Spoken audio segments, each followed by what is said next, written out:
Hello, welcome to our language arts tutorials. Today's lesson focuses on formal and informal letter writing. So our aim is to learn how to write a formal letter. Now it's likely that you'll need to write a formal letter on many occasions throughout your life, such as applying for a job or complaining about a service that you've received. The key to effective letter writing is to make sure that you're clear about appropriate layout, structure and tone. So let's begin by looking at layout. There's a piece of paper there that you can see in front of you, and on the right hand side you would write your own address there, and beneath that you would include today's date. So your address on the right with today's date beneath. Now on the left you would include the name of the recipient. It's important to do that for a formal letter, and then beneath that you start off with the salutation, dear sir or madam, or if you know the name of the person you could include their surname, dear Mr. Thompson, etc. Now once you've done that, you could start your letter with highlighting the subject of the particular letter that you're writing, and then beneath that you need to include the main point of the letter. Start off by talking about what the letter is about, and this may extend into more than one paragraph. When you've finished writing your letter, you would then conclude, often by saying thank you for your cooperation or similar, and then at the end of the letter you need to finish with the sign off yours faithfully or yours sincerely. We'll talk more about that in a moment, about when to know when to choose faithfully or sincerely. You would then sign your name, and just for clarity's sake you would print your name at the bottom of the letter so that the recipient definitely can identify who you are. So that's a layout for a formal letter, and all formal letters should follow that format. Okay, moving on then to look a little bit at structure and tone of formal letter writing. The first paragraph, as we said, should be explaining why you are writing to the recipient. You need to explain who you are so it's clear to them, and you need to be polite. It's important in terms of tone for a formal letter to be polite at all times, even if you are complaining. It's also important to be strong. So if it is a letter of complaint, you need to make sure that you are quite forceful in putting across your point of view. So be polite, but also be strong when writing a formal letter. So moving on to look at the main section of your letter. As we mentioned previously, it can be more than one paragraph, but it's going to highlight the main points that you wish to raise. It's important here that your own view is reflected, so offer your own opinion here. If you have any facts to back up your argument, then of course do use those in this section of the letter. It's important for your letter to be coherent, so make sure you use connectives such as firstly, secondly, to structure the letter and make it clear for the reader what you're trying to say. So overall, it's also very important to make sure that you check your spelling, as formal letters would be expected to have perfect spelling throughout. Okay, we mentioned before that you need to sign off at the end of the letter. Before that, you would just sum up the main points in the final paragraph, and then if you know the name of the recipient, you would use the ending yours sincerely. So for example, if you used dear Mr. Thompson, you would end that with yours sincerely.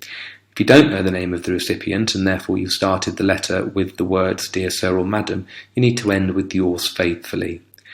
Now there's quite an easy way to remember this. S obviously is the initial letter of the word sir, and it's also the initial letter of the word sincerely. Well, these two would never appear together. So if you put dear sir, you would never put dear sincerely, you would put yours faithfully.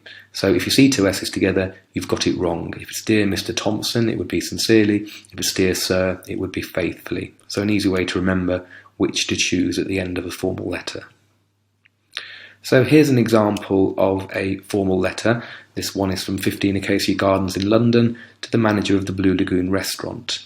It begins, dear sir, because they don't know the name of the manager, and then it says, I'm writing to complain about the level of service I received at your restaurant yesterday. A very clear opening sentence there. Then the main body of the text can be seen there, talking about Christmas being a busy time of year, but staff ignored the table for 10 minutes when they'd been seated, and that was extremely disappointing. They also point out that the food took a long time to arrive and there was no apology for that. So if you look down to the bottom now where the letter is being completed, to sum up, your restaurant has gone down in my estimation, and I would not recommend it to others. I look forward to your reply. Okay, so suggesting that this person wants a reply from the restaurant. Now it's yours faithfully because it's Dear Sir, so you would never have two S's together. And here the name John Smith, and once the letter's been printed out, obviously the signature would go just above John Smith and below yours faithfully. So there you go. If you wanted to freeze the screen and have a read of that, you can see that's a well-structured formal letter that has all the right elements there. Okay, so let's move on a little bit to look at informal letters, which is slightly easier than formal letters. They do, of course, have a different tone to a formal letter. First of all, you don't need to be formal at the beginning, so you don't need to use the word dear. You can start with much more informal terms, such as hi or hey, at the beginning of an informal letter.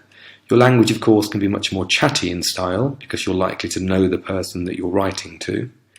And the sign-off is also informal. You can use lots of love or see you soon or any other appropriate informal sign-off rather than yours faithfully or yours sincerely.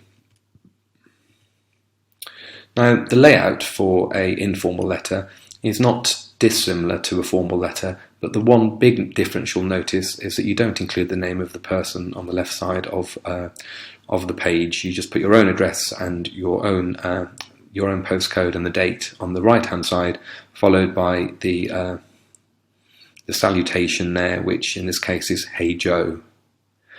Then you would have a polite introduction using informal language. "How are you? I'm fine." That kind of thing there in your opening paragraph, and then of course you'd move on to different topics depending on what you were talking about in the informal letter. When you conclude the letter, obviously you would talk about, hoping to see them soon or hear from them soon, because they're likely to be a friend of yours. And then, as we said, the sign-off can be informal. In this case, lots of love, and then obviously you would just sign the letter at the bottom with your name, with no need to print it as in a formal letter. So quite straightforward and easy, the layout of an informal letter.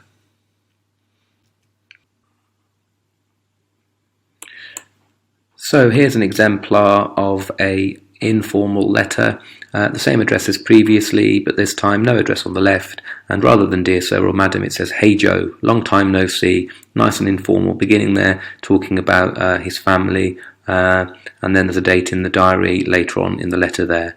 It finishes, "Please send my love to your family, and I look forward to seeing you all again in the new year." And this time, rather than "yours faithfully" or "yours sincerely," it's a straightforward "best wishes," and David there. No need to write the name at the end of no need to print the name at the end of the letter for an informal letter. So there you go. There's an example of a quite straightforward informal letter for you to look at. You can pause here and read that through again if you would like to. Okay, so it's now time for you to practice letter writing yourself. So what we would like you to do is to write two letters. A formal letter to a restaurant complaining about the service you received during your last visit. So in other words, very similar to the letter that we looked at earlier, but try to write one in your own words and change the scenario slightly. And also an informal letter to a friend. We'd like this to be about the same experience, where you recall the bad service in the restaurant, but you're writing a much more informal letter to a friend, telling them what happened to you the previous evening. It's important that you remember to think about layout, structure and tone and get that appropriate for each of the two different letters. Okay, well, that is the end of today's lesson. Please feel free to rewind this presentation and carefully go through each of the bullet points again before you embark on your letter writing task, which should take you at least 30 minutes to complete. For more help, you can email info@thestudentshed.com. Goodbye.